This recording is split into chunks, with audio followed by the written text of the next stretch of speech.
8월 26일 오전 송은재 TV 시작합니다. 지난 밤은 정말 긴 시간이었습니다.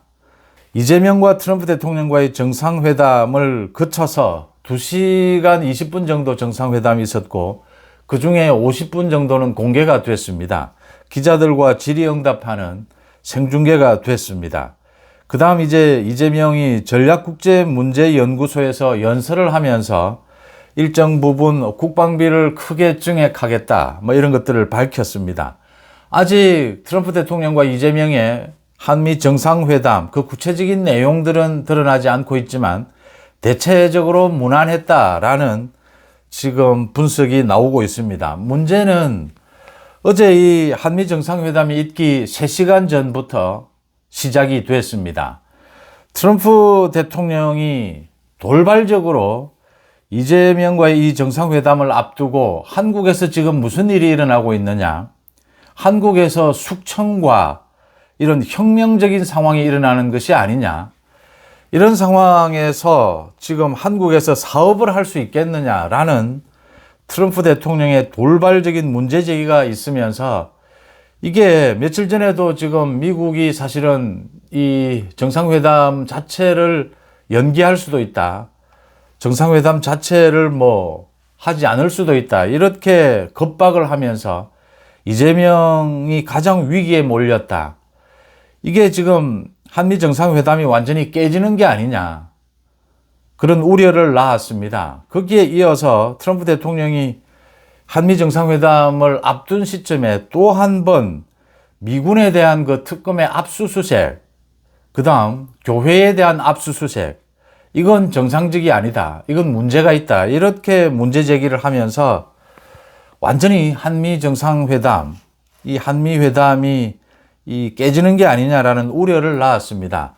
당연히 윤 대통령에 대한 이 특검의 수사, 윤 대통령에 대한 인권 탄압, 이런 문제에 대해서 트럼프 대통령이 문제 제기를 정면으로 한 것이다. 정상회담을 앞두고 이례적인 것입니다. 트럼프 대통령이 사실 짐작하기 힘든 이런 정치 행보를 보이고는 있지만 그래도 이건 굉장히 이례적이다, 우려를 낳았습니다. 이재명 정부가 완전히 세계적으로 특히 미국으로부터 고립되는 것이 아니냐, 이런 우려를 낳았습니다. 공개된 이 기자회견장에서 이재명이 해명을 합니다. 트럼프 대통령에게. 이건 미군 기지가 아니라 한국 쪽에 대한 압수수색이고 교회나 이런 부분들에 대해서 윤 대통령 관련 특검에 대해서 이게 팩트체크 차원이었다, 사실 확인 차원이었다, 이렇게 해명을 하고 비공개 회담에서도 해명을 한 것으로 보입니다. 그래서 회담이 있고 난 다음에 트럼프 대통령이 오해가 풀렸다, 이렇게 이제 봉합이 됐습니다. 그 다음 우려가 됐던 농산물 수입 확대라든지 이런 부분들도 더 이상 거론되지 않았다. 이 통상협상에 대해서도 더 이상 바뀌는 것은 없었다.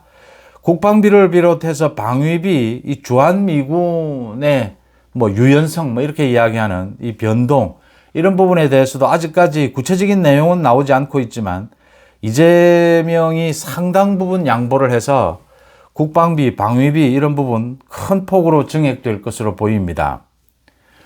북한의 핵 문제라든지 김정은과의 트럼프 대통령의 회담, 중국과의 관계, 또 오는 10월 이 경주에서 열리는 에이펙에 참가하는 부분, 이런 이야기들 좋은 내용들의 이야기들이 많이 오고 갔습니다. 우려했던 이 돌발적인 이 충돌하는 상황은 빚어지지 않았습니다.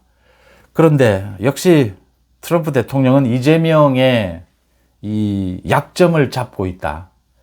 그래서 트럼프 대통령이 이 협상 전에 그렇게 한국의 정치 상황, 특검의 수사 이런 걸 문제 삼은 것은 이 압박용이었다.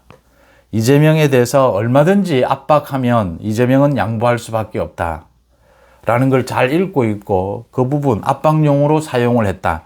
앞으로도 얼마든지 트럼프 대통령이 윤 대통령에 대한 특검 수사, 인권 탄압 이런 부분에 대해서 또 교회에 대한 압수수색 이런 것에 대해서 이재명 정부의 압박용으로 사용할 수 있다라고 하는 것을 보여준 셈입니다. 오늘 새벽은 봉합이 됐지만 2시간 20분 가운데 50분 정도 기자들과 질의응답 이게 생중계가 됐습니다. 뭐 트럼프 대통령의 지금 미국 우선주의 여기에 따라서 전 세계가 뭐 미국에 고개를 숙이는 이런 상황이긴 하지만 이재명이 트럼프 앞에서 한 행동은 뭐 거의 아부 또는 뭐 큰 잘못을 저지른 학생이 교무실에 선생님한테 불려와서 꾸지람을 듣는, 그래서 뭐 용서를 구하는 이런 저자세 외교를 보였습니다. 이재명 자신이 갖고 있는 반일, 반미, 이재명 정부의 반일, 반미, 친중, 친북 이것 때문에 약점이 잡혀서 일본에 이어서 미국 트럼프 대통령 앞에 가서도 이렇게 꾸지람을 듣는 학생과 같은 이런 저자세 외교를 할 수밖에 없었다.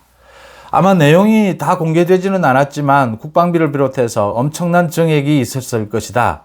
트럼프가 굉장히 만족할 만한, 이재명은 지금 국내적으로 이 윤 대통령에 대한 특검 수사 이런 부분들, 이런 약점을 극복하기 위해서라도 더 많은 것을 일본에 이어서 양보할 수밖에 없었을 것이다.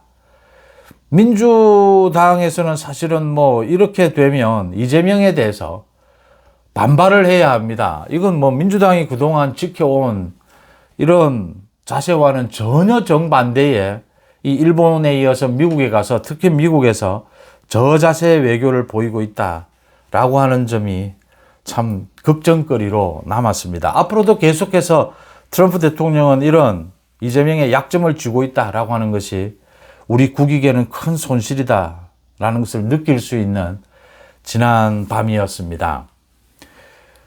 트럼프 대통령이 좀 더 적극적인 역할을 해주기를, 이 이재명 정부에 대해서 필요하면 이 합리적인 좀 압력을 행사해 주기를, 그래서 윤 대통령에 대한 인권 탄압, 이제 더 나아가서 이재명 정부가 가는 이 방향에 대해서 미국 측이 좀 선한 영향력을 행사해 주기를 바라는 것이 지금 보수 우파에는 분명히 있습니다.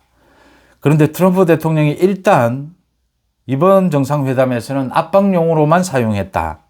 앞으로도 계속 이재명 정부를 견제할 수는 있다. 그런데 이재명의 이런 저자세 외교, 뭐 퍼주기 외교 이런 것에 의해서 굉장히 계산이 빠른 트럼프 대통령, 트럼프 정부로서는 이재명을 활용하는, 이재명에 대해서 압박하는 그런 용도로 이 여러 가지 문제들을, 반미 이런 문제들을 활용할 가능성이 높다라는 것을 읽을 수 있는 지난밤 한미 정상회담이었습니다. 참 이 이재명의 아부하고 저자세 외교 좀 민망하고 부끄러운 순간이었습니다. 이재명 정부가 갖고 있는 한계일 수밖에 없다. 이재명이 갖고 있는 한계일 수밖에 없다. 사법 리스크, 이 반미가 갖고 있는 한계일 수밖에 없다라는 걸 다시 한번 느낄 수 있었습니다. 잠시 뒤에 오늘 오전 10시부터는 국회 도서관에서 이제 국민의힘 전당대회 결선 투표 결과가 발표가 됩니다. 10시 20분쯤 발표가 되지 않겠느냐, 집계를 해서 그렇게 보입니다. 그러니까 결선 투표율은 46.5%였습니다. 이 본 경선보다 한 2% 정도 상승한 것입니다. 결과가 나오게 되면 다시 찾아뵙겠습니다. 8월 26일 오전 송은재 TV 마칩니다. 고맙습니다.